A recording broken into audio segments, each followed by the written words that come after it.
សួស្តីអ្នកទាំងអស់គ្នាចូលមកកាន់វីដេអូភាគទី5របស់ខ្ញុំនៅក្នុងមេរៀនដដែលគឺ Basic Command Line នៅក្នុង Linux សម្រាប់ Beginner សម្រាប់ភាគទី5នេះយើងនឹងចូលទៅដល់ User Management ចឹងចំណុចទី1គឺក្នុង user management គឺការ create user ហ្នឹងឯងចឹងដើម្បី create user មួយយើងអាចប្រើ command user add ហើយឈ្មោះ user ហ្នឹងក៏បានឬក៏យើងអាចប្រើ add user ហើយឈ្មោះ user ហ្នឹងក៏បានគ្រាន់តែភាពខុសគ្នាត្រង់ថា user add នេះយើងដាក់ឈ្មោះ user ហើយគឺតែប៉ុណ្្នឹងឯងយើងអត់បន្ថែម information ដូចជាpassword ឬក៏អីចឹងឯងតែបើ add user នេះយើងអាចបន្ថែម information ពីក្រៅទៅលើ user ហ្នឹងបានទៀតអញ្ចឹងបើយើងចង់បង្កើត user លឿនយើងប្រើ user add ហើយបើយើងចង់លម្អិតយើងប្រើ add user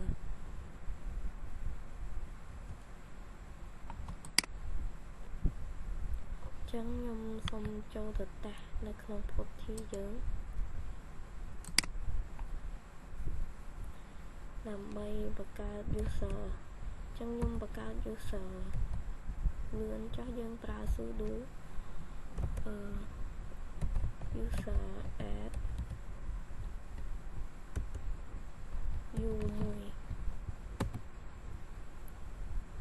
ខ្ញុំសូមបង្កើត5 user ចុះ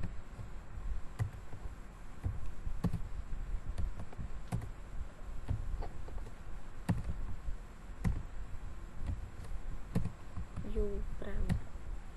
ចឹងដើម្បីឆែកមើលយើងចូលទៅកាន់ cat/etc/passwd ចឹងកន្លែងហ្នឹងសម្រាប់ឆែកuser ដែលយើងមានទាំងអស់ចឹង user ដែលខ្ញុំបង្កើតមិញមាន u1 u2 u3 u4 u5 ចឹងទៅ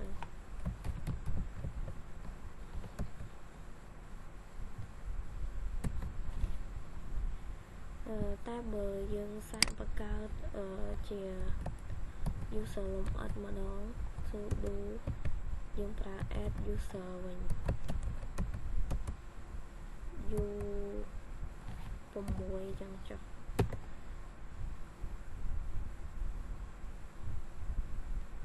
ចឹងយើងត្រូវវាយ password ថ្មីឲ្យ user ហ្នឹងហើយយើង confirm វាយើងអាចដាក់ full name ក៏បានអត់ដាក់ក៏បានខ្ញុំសាកដាក់ឈ្មោះ Kim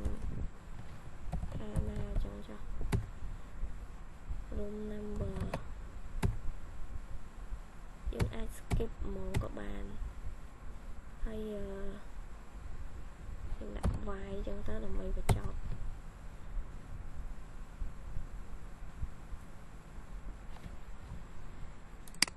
ចឹងភាពខុសគ្នាវាគឺអញ្ចឹងឯងយើងចូលទៅចំណុចបន្ទាប់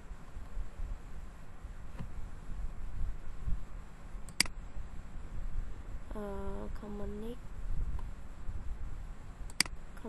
គឺសម្រាប់បង្កើត user ជាមួយនឹង command សម្រាប់ passwd នេះគឺសម្រាប់set password ឲ្យ user មួយហ្នឹងចឹងខ្ញុំធ្វើការទៅ set password ឲ្យ user មួយចុះដោយសារមិញខ្ញុំបង្កើត user u1 ហ្នឹងដោយប្រើ user add បើយើងប្រើ add user នេះគឺយើងមាន password ស្រាប់ហើយ set password យើងប្រើ passwd ហើយឈ្មោះ user នឹង u1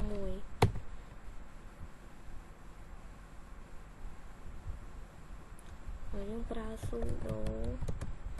path wd u1 ខ្ញុំដាក់1 2 3 1 2 3ចឹងចុះចឹងហើយ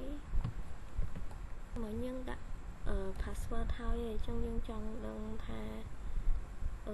user យើងបានដាក់ password ហើយនៅយើងប្រើ ID u1 អញ្ចឹងប្រើ ID ហ្នឹងដើម្បីឆែកមើល information នៅក្នុង user ហ្នឹងអញ្ចឹងយើងឃើញថា user យើងមាន ID ប៉ុណ្ណឹងគ្រប់ ID ប៉ុណ្ណឹងគ្រប់ប៉ុណ្ណឹងអញ្ចឹងយើងចូលទៅកាន់ចំណុចបន្ទាប់គឺ user information ហើយនិង password file យើងដាក់ cat etc passwd នេះដើម្បីចូលមើល user account information ហើយ cat etc/shadow នេះដើម្បីចូលមើល password ហើយនិង expire date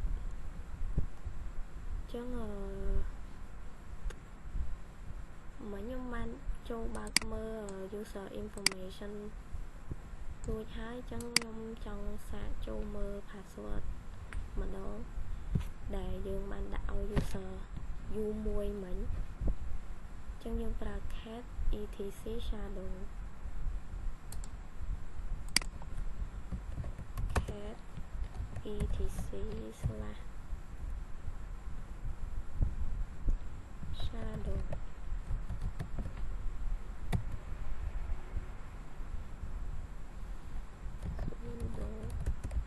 cat etc cat/etc/shadow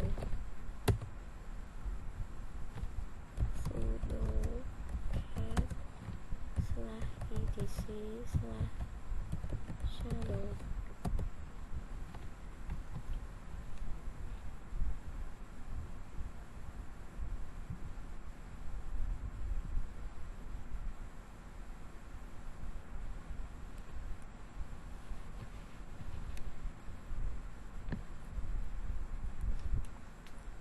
ចឹងនេះគឺជា aging របស់ user មួយដែលយើងបាន set ហើយ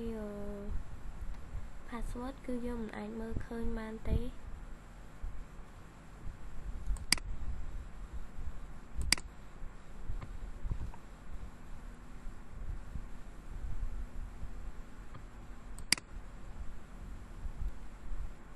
ចឹងយើងមានតែប៉ុណ្្នឹងទេយើង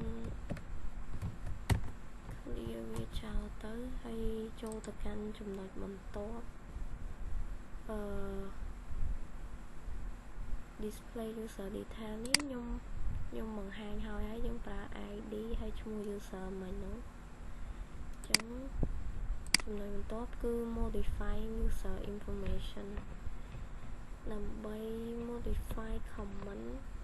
យើងប្រើ user mode.c ដាក់ comment ឲ្យវាហើយចាអានឹងវាអត់សូវសំខាន់ទេយើង skip វាទៅ user mode.u number ហើយឈ្មោះ user ចានឹងដើម្បី change user ID ចឹងយើងធ្វើការដាក់ user ID ឲ្យ user មួយចុះមុននឹងដាក់យើងបើក ID u1 មើលសិនចឹងនៃ user ID ដើមយើងគឺអញ្ចឹងឥឡូវយើងធ្វើការបន្ថយ user ID យើងដក u ហើយយើងដាក់ ID ខ្ញុំដាក់ថា111ចឹងចុះហើយឈ្មោះ user u1 ដើម្បីដាក់បានយើងត្រូវចូលទៅកាន់ sudo user mode.u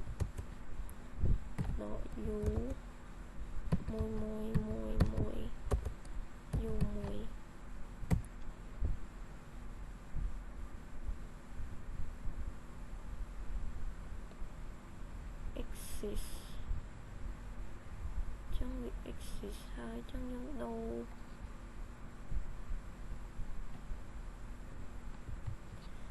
đâu bị mùi nắng tâm buồn chẳng những bạn mơនេះឃើញថា user ID យើងបានផ្លាស់ប្ដូរទៅ9ដោយដែលយើងកំណត់មិញចឹងចំណុចបន្ទាប់គឺការ set expire date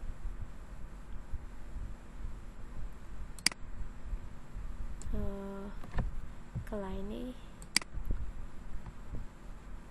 យើងធ្វើការដាក់ user mode .e expire date ហើយ user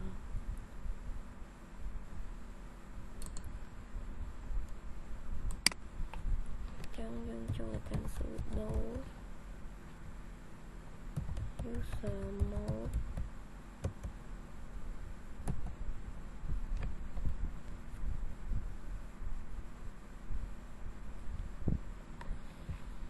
ខ្ញុំសុំទុំមិញបើយើងចង់ផ្លាស់ប្ដូរថ្ងៃ expire របស់ password ដែលយើង set ហ្នឹងយើងត្រូវឆែកមើលសិនថា user ដែលយើង set ហ្នឹងតើវា expire ថ្ងៃណាយើងប្រើ shadow cat etc shadow sudo cat etc shadow ចឹង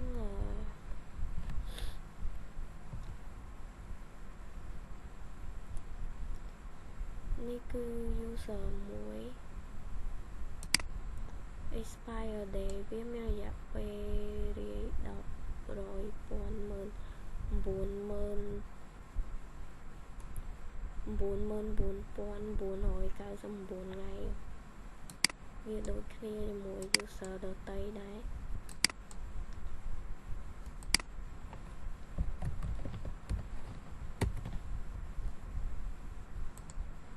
ចឹងបើខ្ញុំចង់ set ថ្ងៃ expire day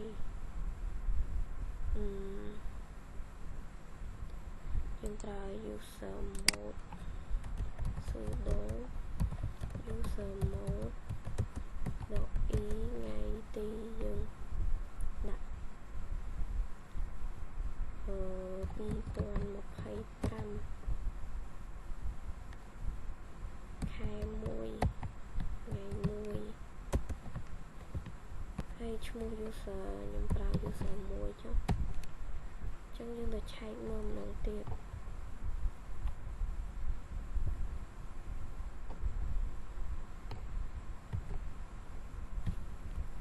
ចឹងយើងទៅមើល user 1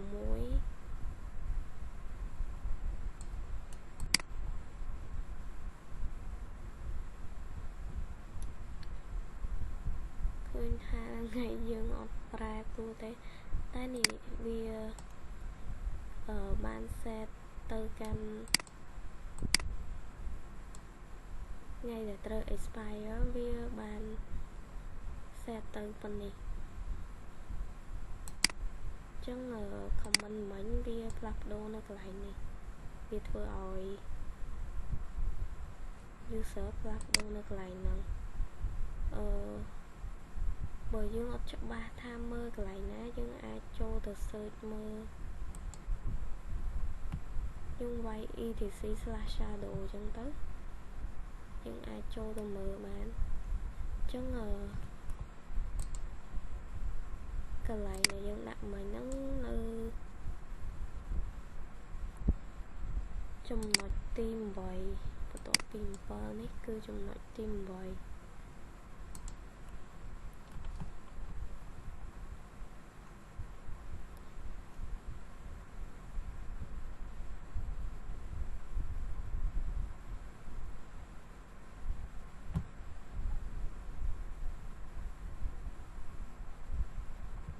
ចំណុចទី8ហ្នឹងគឺ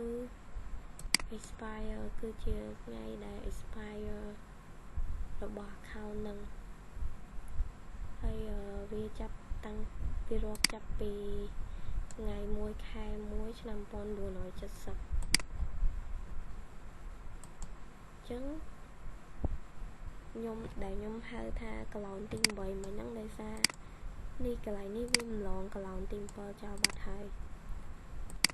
ចឹងយើងមានតែប៉ុណ្្នឹងទេយើងចូលទៅចំណុចបន្ទាប់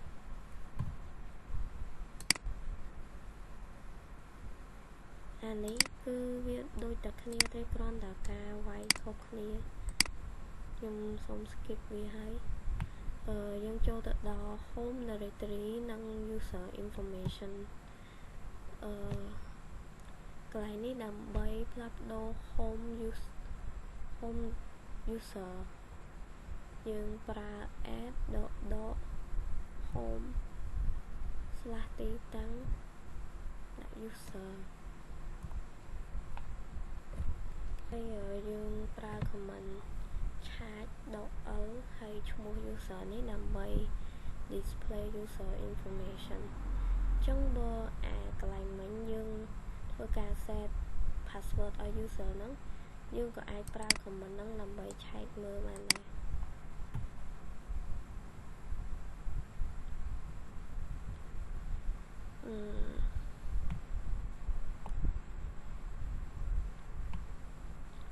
ឥឡូវយើងចូលទៅតេស្តមើលខ្ញុំសុំឆែកថ្ងៃទីរបស់user ដែលយើងបាន set password មុនហ្នឹងដោយសារខ្ញុំអត់បានឆែកមើលឆែក sudo charge.l u1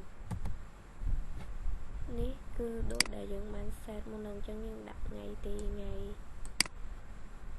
ខែ 1 ថ្ងៃ 1 2025 account expire ចឹងចូលមកដល់ចំណុចយើងមិញវិញគឺយើងធ្វើការផ្លាស់ប្ដូរ home user យើងធ្វើការ add user ហ្នឹងហើយផ្លាស់ប្ដូរ home user ហ្នឹងទៀតយើងដាក់ sudo user add home /home /www/abc ឈ្មោះវាខ្ញុំដាក់ឈ្មោះ bank ចឹងចុះតមកយើងឆែកមើលព័ត៌មានរបស់វាយើងប្រើ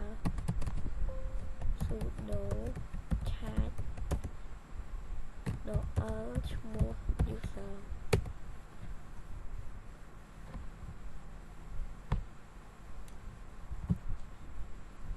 ចឹងយើងចូលទៅចំណុចបន្ទាប់គឺការ locking និង unlocking user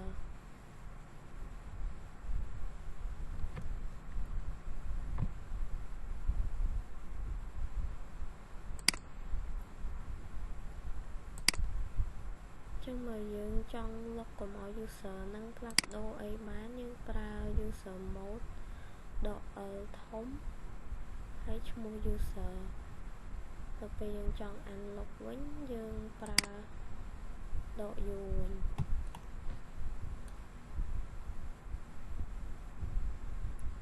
ចឹងខ្ញុំចូលទៅតេស្ត sudo user mode .l ធំឈ្មោះ u1 ចឹងយើង login ទៅកាន់ user u1 ហ្នឹងចង់ដឹងថា account យើងបាន log អត់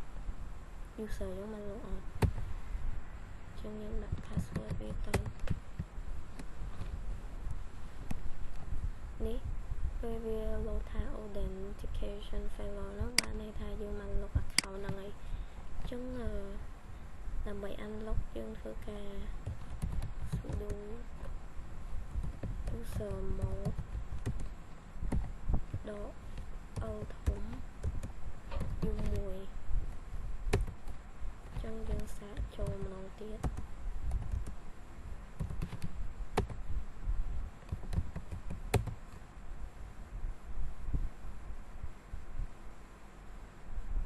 account expire xa việc đã thà account nhưng expire chân cho the set password or user thay mùi tiết sudo wd nhưng user up sudo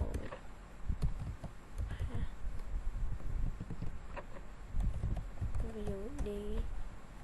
up nhưng muối pi 7 muối pi 7 chẳng hay nhưng mở từ lọc user nông tiết sudo user mode độ u độ ở up hay nhóm xã login cho tới up up 7 khởi thao việc file lợi dụng thuộc cả anh log về với sudo user mode độ u thống một user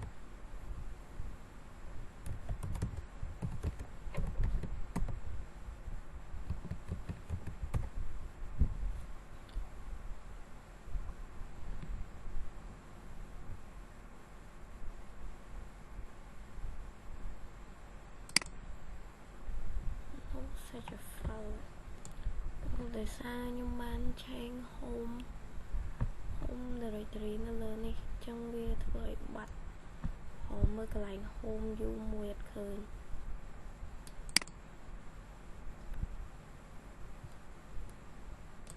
trong như exit mà dùng cho tới cho mình tốt cứ special user creation option trong một nhí cứ thưa cả đã ao user nó on miền xa là cứ ba này tha dùng ao user nó cho set password set AD được ưu tố dương và cả account năng ao một cái lệch đôi chỉ sẵn sọc được ấy cho nó chứ mà cho cột login chân dương thưa ca đã user nó đã no xe là xe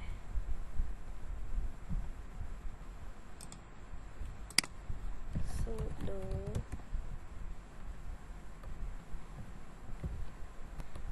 user add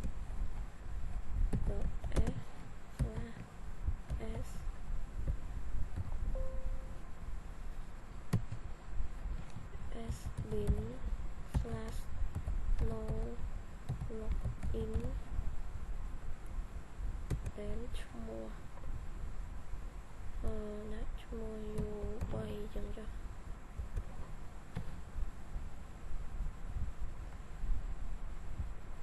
chẳng mình được năng tế nhưng enter vs ở dương thua ca bật cao user thông mới ưu tiên nát mua nè nè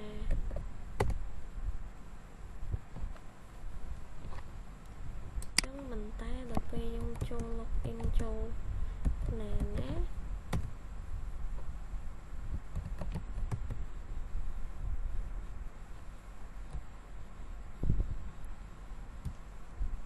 cứ như mình ai login bạn không có nhưng đã khó lời môn năng vừa năng dân thực ca check mơ tha user dân nhân xa rồi có odd chân nhân thực ca đặt cat etc ha ví dụ đi tôi mới dân check mơ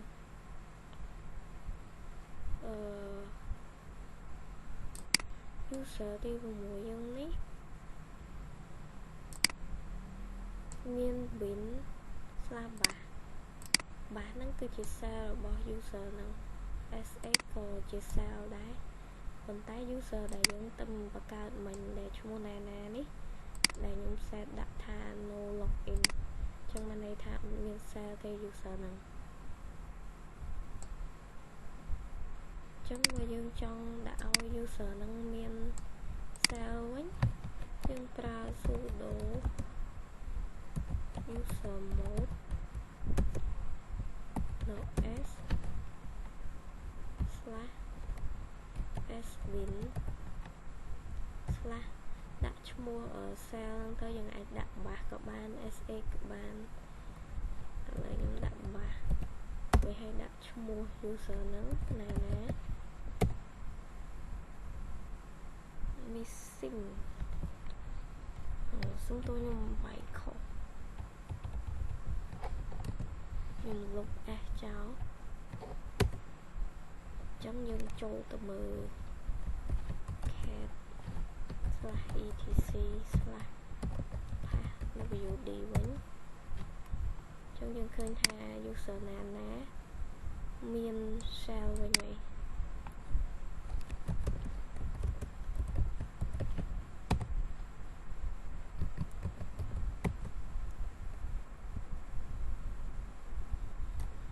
យើងអាចវាយ password បានធម្មតាគ្រាន់ថានេះវាជាប់ log user ចឹងយើងមិនខ្វល់ទេយើងចូលទៅកាន់ចំណុចបន្ទាប់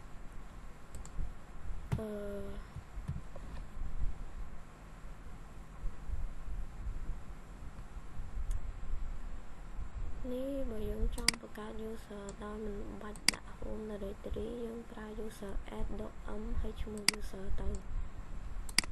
ហើយចំណែកនេះ cat etc passwd នេះគឺដើម្បីស្វែងមើលព័ត៌មានរបស់ user មិញហ្នឹងខ្ញុំបានបង្ហាញរួចហើយចឹងយើង skip ចុះយើងចូលដល់ចំណុចចុងក្រោយរបស់យើងគឺការលុប user នេះ user del ឈ្មោះ user នេះគឺគ្រាន់តែលុប user តែនេះuser.l ហើយឈ្មោះ user នេះគឺធ្វើការលុបទាំង user លុបទាំង home directory របស់ user ហ្នឹងអញ្ចឹងខ្ញុំសាកចូលទៅ cat etc/passwd ដើម្បីមើលថាយើងមាន user អីខ្លះអញ្ចឹងខ្ញុំធ្វើការ delete sudo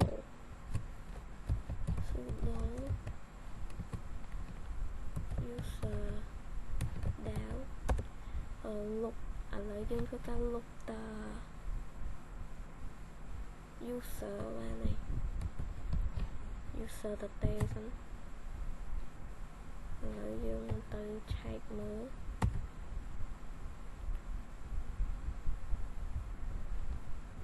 ចឹង user មួយបាន u1 បានបាត់ហើយឥឡូវខ្ញុំសាក delete ទាំង home directory ទាំង user ម្ដងយើងប្រើ sudo user del .org ខ្ញុំសាក delete user ណាចោលឥឡូវយើងឆែកមើលទៅគឺបាត់ user ណាបាត់ហើយ